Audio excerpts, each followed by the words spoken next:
Buenos días, querida congregación de Encuentro con Cristo en Ñuñoa, allá en Santiago de Chile. Un gusto compartir este tiempo y la palabra con ustedes y también recordarlos los buenos momentos vividos tanto en la hermosa Caburga como en el templo allí en Ñuñoa. Gracias por la invitación. Tenemos hoy un sugerente texto para trabajar en este tiempo de Adviento, de preparación para la venida del Señor. Se encuentra en Isaías capítulo 9, versículos 6 y 7, que paso a leer. Porque nos ha nacido un niño, se nos ha concedido un hijo. La soberanía reposará sobre sus hombros y se le darán estos nombres: Consejero admirable, Dios fuerte, Padre eterno, Príncipe de paz. Se extenderá su soberanía y su paz no tendrá fin. Gobernará sobre el trono de David y sobre su reino, para establecerlo y sostenerlo con justicia y rectitud desde ahora y para siempre. Esto llevará a cabo el celo del Señor Todopoderoso. El ciclo que ustedes van a trabajar los próximos domingos es nombre sobre todo nombre. Y diría que este pasaje en particular, y lo que me toca desarrollar a mí, tiene que ver con gestionar y hacer en nombre del consejero admirable en Adviento y pandemia. Gestionar y hacer en nombre del consejero admirable en este Adviento y en esta pandemia. Cuando alguien dice Laura es una excelente gestora, lo que está diciendo es que Laura puede pensar una estrategia, pensar pasos, tramitarlos y llevar adelante algo que solucione un problema. Eso es gestionar. Cuando alguien dice Gabriela es una hacedora, significa que es una persona que tiene una tendencia a hacer, que hace, que va, que construye, que se mueve, y que justamente es alguien proclive a implementar cosas. De esto habla un poco el pasaje que trabajamos hoy, de gestionar y de hacer. Pero no cualquier gestionar y hacer. Gestionar y hacer en nombre de Dios. Todo lo que se nos dice en Isaías capítulo 9, uno lo tiene que leer a la luz de los dos capítulos anteriores, capítulo 7 y capítulo 8. ¿Por qué? Porque este Isaías 9 está escrito en tensión con Isaías 7 y 8, en contrapunto con Isaías 7 y 8. Les cuento brevemente cuál es el contexto editorial entonces de Isaías 9. La situación de Israel es apremiante. Acaz, que es el rey de Judá, del reino del sur, se encuentra ante una decisión muy fuerte. Se siente una nación pequeña, débil, sin un ejército fuerte como para enfrentar a sus enemigos. Acaz piensa como rey de Judá: o transo alianza con mis vecinos de Israel, el reino del norte, y con Siria, sus dos vecinos al norte, y me hago fuerte con ellos, o transo alianza con Asiria, el imperio de la época, el imperio más poderoso de la época. Frente a esta disyuntiva está Acaz, rey de Judá. Dios, a través de Isaías, le propone algo impresionante, desafiante. Dios le dice: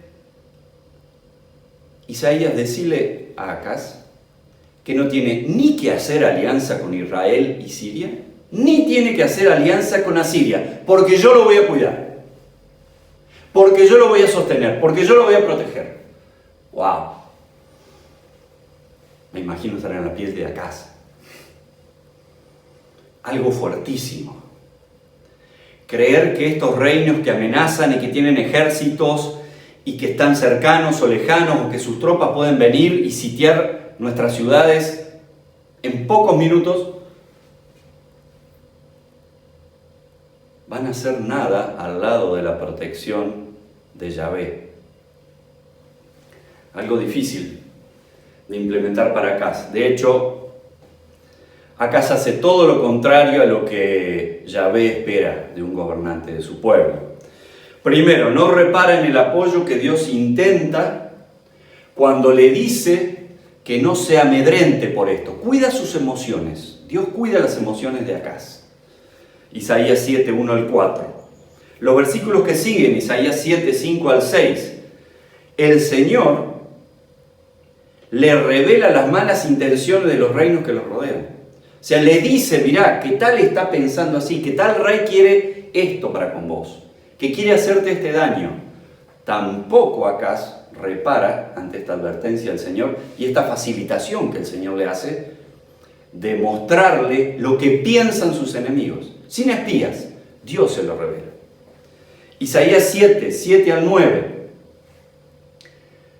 No cree en la palabra, Acaz no cree en la palabra de Yahvé, asegurándole que él mismo lo va a librar de toda amenaza y de todo ejército. Isaías 7, 13 al 25. El Señor le dice, probame, ¿querés una muestra de mi poder? Pedí lo que quieras. Ni siquiera eso hace Acaz. No quiere siquiera probar al Señor para ver si su poder es tal. Ante esta actitud de Acaz, rey de Judá, Isaías descarga uno de sus oráculos de juicio en nombre del Señor, obviamente. Y básicamente le dice que hay dos problemas que tiene Acaz. Una, no cree en el Señor. Dos, no consulta al Señor para ejercer su reinado. O sea, Acaz no gestiona ni hace la obra que Dios le pide. Lo mismo se le pide al pueblo, y el pueblo lamentablemente toma los mismos pasos errados que su rey. Israel rechaza al Señor y rechaza su voz a través de Isaías y confía ingenuamente en Asiria y se alía con Asiria. Esto está en Isaías 8, del 1 al 10. Isaías le dice en nombre del Señor también al pueblo que debe creer que Dios está más allá de todas las situaciones geopolíticas y militares que lo rodean. Dios es Señor de la historia por sobre los imperios y los ejércitos que los rodean. El pueblo tampoco cree esto.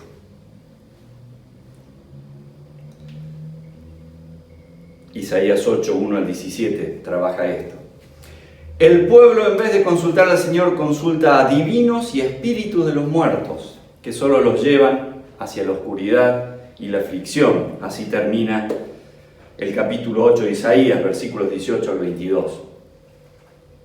Finalmente, Acaz es un modelo, un ejemplo de alguien que no gestiona ni realiza la obra de Dios. Con este antecedente viene Isaías 9.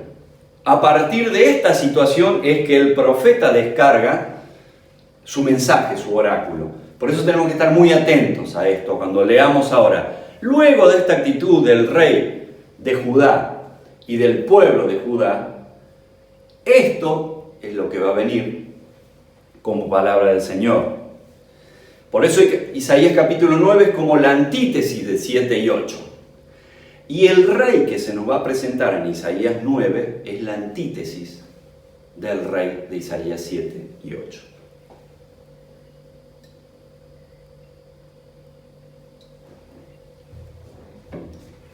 Porque nos ha nacido un niño, se nos ha concedido un hijo.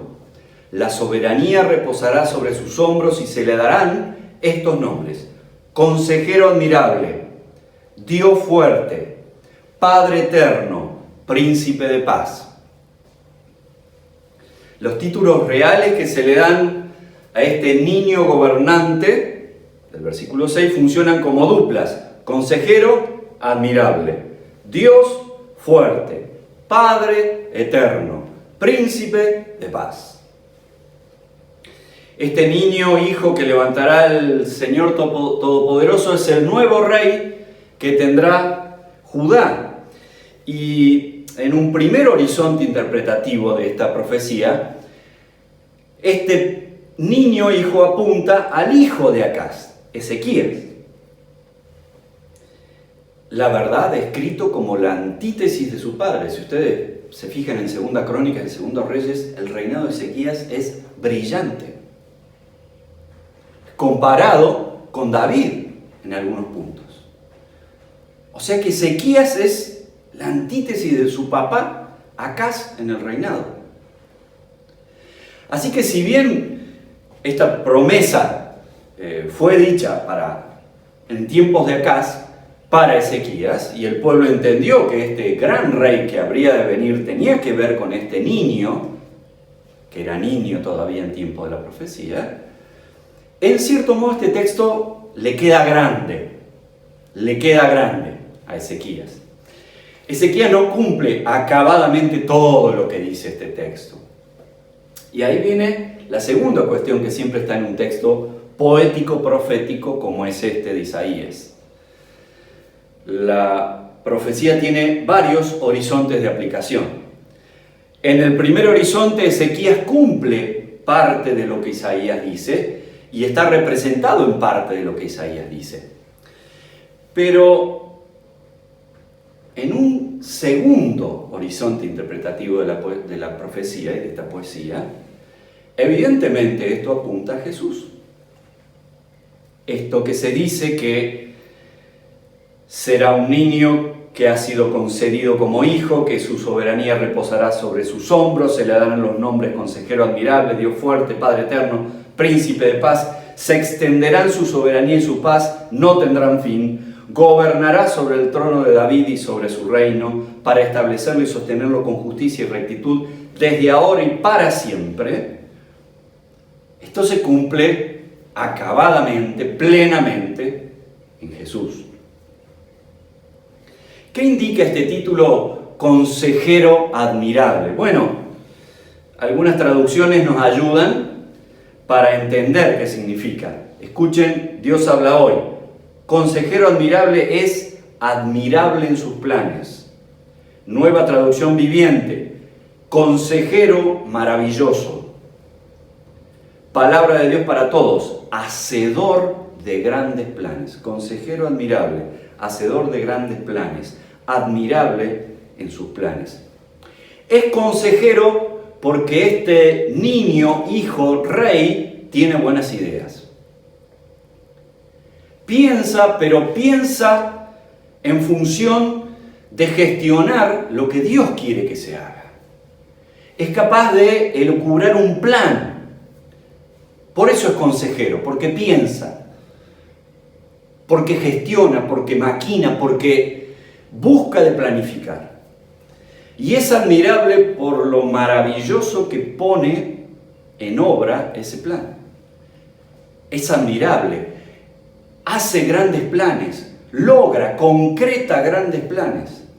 Así que consejero es el que piensa y el que hace los grandes planes que Dios tiene, en este caso para Israel y para toda la humanidad a través de Jesús.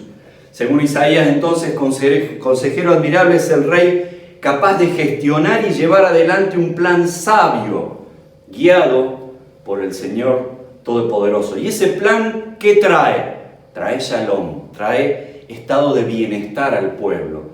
Trae la voluntad de Dios para que se haga en la tierra, así como se hace en el cielo.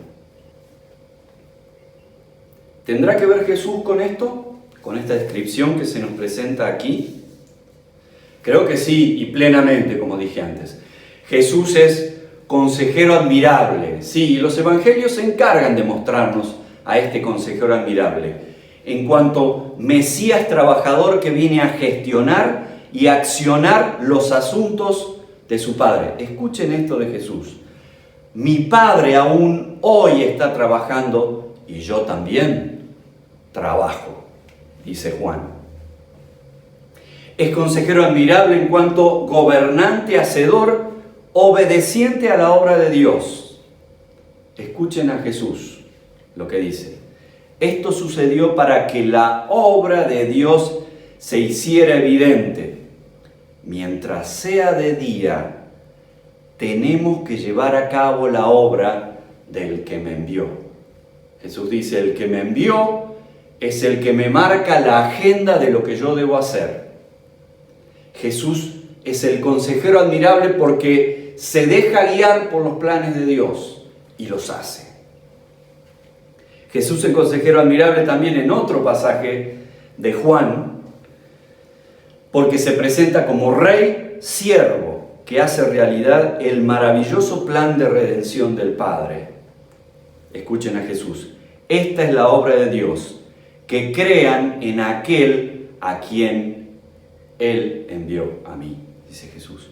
Porque he bajado del cielo no para hacer mi voluntad, sino la del que me envió. Y esta es la voluntad del que me envió, que yo no pierda nada de lo que Él me ha dado, sino que lo resucite en el día final. Porque la voluntad de mi Padre es que todo el que reconozca al Hijo crea en Él y tenga vida eterna, y yo lo resucitaré en el día final. Realmente Jesús es un modelo de una excelente gestión y realización en la tierra de la voluntad del Padre que está en el cielo. Por lo tanto, haciendo un resumen de estos pasajes que hemos visto, comenzando diciendo que acá es un ejemplo de cómo no gestionar ni realizar la obra de Dios. Que Ezequías en algún modo es un gestor y alguien que acciona la obra de Dios, pero que en realidad Jesús es plenamente este gestor y quien acciona la obra del Padre en la tierra. Nosotros y nosotras también estamos llamados a gestionar y realizar la obra del consejero admirable en estos tiempos de Adviento y en estos tiempos de pandemia. Nosotros también tenemos ese llamado. Llamados a gestionar y accionar la obra de Dios, la obra del consejero admirable en este tiempo de Adviento y de pandemia. ¿Qué nos dice esto a nosotros como seguidores del Maestro? ¿Qué les dice esto a ustedes como Iglesia Encuentro con Cristo allí en Ñuñoa? Bueno, lo primero que Jesús es un modelo de este liderazgo guiado por el consejero admirable. Él es, y lo digo con toda certeza, Él es en estos tiempos tan convulsionados para ustedes como iglesia por cierta cuestión de liderazgo. Él es en este tiempo un guía y un referente. No están solos, hermanos. No está sola, hermana. Hay un referente desde el cual evaluar los liderazgos de nuestra iglesia. Hay un referente para pensar qué está bien y qué está mal en función de gestionar y hacer la obra de Dios. Y esto creo que es una palabra de esperanza y de consuelo para ustedes. Y ver a Jesús como consejero admirable tiene que ser un motivo de, diría, alegría en medio de esta crisis. Diría de esperanza en medio de esta turbulencia que están viviendo. Jesús es modelo. Jesús es referente. Tenemos patrones a quien considerar. Tenemos ejemplo en Jesús. No solo que tenemos ejemplo en Jesús, sino que tenemos en Jesús también alguien a quien acercarnos para contarles estas decepciones profundas que suceden en el seno de la iglesia. Suceden. ¿Saben qué? Nunca dejamos de ser varones y mujeres en el reino de Dios. Nunca, Nunca. Ni aun los líderes. Esto que pasa en una iglesia pasa porque el ser humano es así. Sí, Wilfredo, pero nosotros, la voluntad del Señor y la santidad, pero nosotros somos así. Y cuando nosotros nos damos cuenta que somos así, es que tenemos a quien acudir. Es quien tenemos a quien hablarle, a quien contarle. Señor, mira esta decepción. Señor, mira este problema. Señor, mira esta marea que nos está envolviendo. Señor, mira dónde estamos. Mira cómo se nos ha visualizado. Mira, Señor, las opiniones infundadas que se vierten. Mira, Señor, las investigaciones fundadas que se hacen. Mira, Señor, tenemos a quien acudir. Tenemos con quien conversar en la intimidad de nuestra oración. Tenemos palabra del Señor capaz de iluminarnos en estos momentos de angustia, de decepción, de agobio, de sentir que esto es una rueda pesada, que nos paraliza. Tenemos a quien recurrir. Tenemos a quien recurrir para clarificar qué liderazgos deben ser valorados y cuáles no, y cuáles deben ser desestimados en función de que no gestionan ni accionan en función de lo que Dios quiere para su obra. Y en esto también quiero pedirles como congregación que tengan un profundo gesto de amor y de reconocimiento para los líderes que sí gestionan y hacen en nombre del consejero admirable entre ustedes. Otra vez lo digo, porque merece decirse. Así como los líderes que no son guiados por el Espíritu de Cristo nos generan profundo malestar, dolor, angustia, decepción, desesperanza, hay otros y hay otras que sí son guiados por el ejemplo del consejero admirable. Valórenlos, hermanos. Quiéranlos. Mímenlos en estos días. Cuídenlos. Porque mucho de lo que han construido como iglesia ha sido en función de este liderazgo que sí ha sido coherente con el consejero admirable. Reconózcanlo con amor. Cúbranlos en oración. Conténganlos. Es parte de reconocer al consejero admirable en la buena obra de Dios en encuentro con Cristo en Ñuñoa.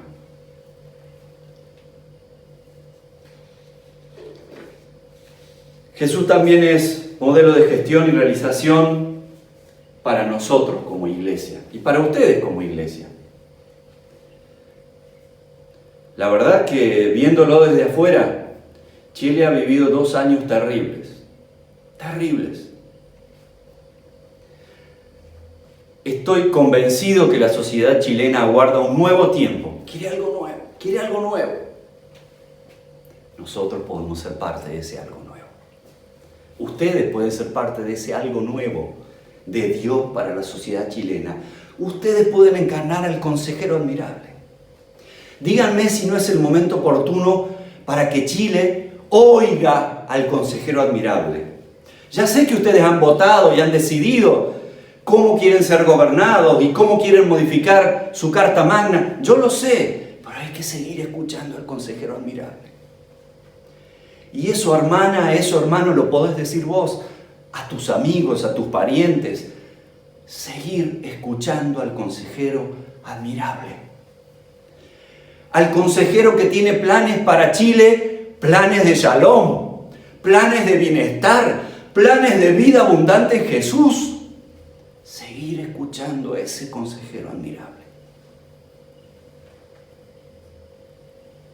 Yo creo que como pueblo han expresado su rebelión, su deseo de ser gobernados de otro modo, han expresado su bronca, han expresado su malestar, han expresado también su voto, sus esperanzas.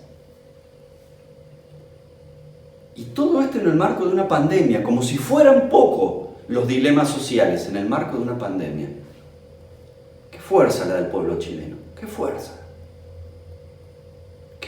que han podido enfrentar estos años, estos grandes cambios. Para este tiempo nuevo, vos y yo le podemos decir al pueblo chileno, hay que seguir escuchando al consejero admirable para que la paz, la justicia, la equidad, las nuevas oportunidades para todos sean duraderas, sean sostenibles. Quien va a sostener esto es el Señor Todopoderoso. Quien sostiene el shalom en la sociedad es Él cuando el pueblo lo escucha, cuando su iglesia es fiel y muestra a Jesucristo como el consejero admirable para una nación. Y ustedes tienen esta enorme oportunidad, hermanas y hermanos, enorme oportunidad en este Adviento y en esta pandemia, de mostrar al consejero admirable a la sociedad chilena. Cuando digo a la sociedad chilena, digo a tus parientes, digo a tus compañeros de trabajo, digo a tus vecinos, digo a tus amigos, digo a tus círculos íntimos. ¡Qué oportunidad que tiene! El consejero admirable está deseoso de seguir hablando al pueblo chileno para traer shalom, para traer vida abundante en Jesús. Vos y yo podemos compartir a ese consejero admirable. Esté el Señor con ustedes, querida iglesia. Encuentro con Cristo en Ñuñoa. Esté el Señor con sus líderes. Esté el Señor con quienes componen los cuadros de servidores en esa iglesia, para que realmente podamos ser en este Adviento y en esta pandemia quienes presentan al consejero admirable como la posibilidad de shalom y de vida abundante en Jesús. Amén. Un gran abrazo para ustedes.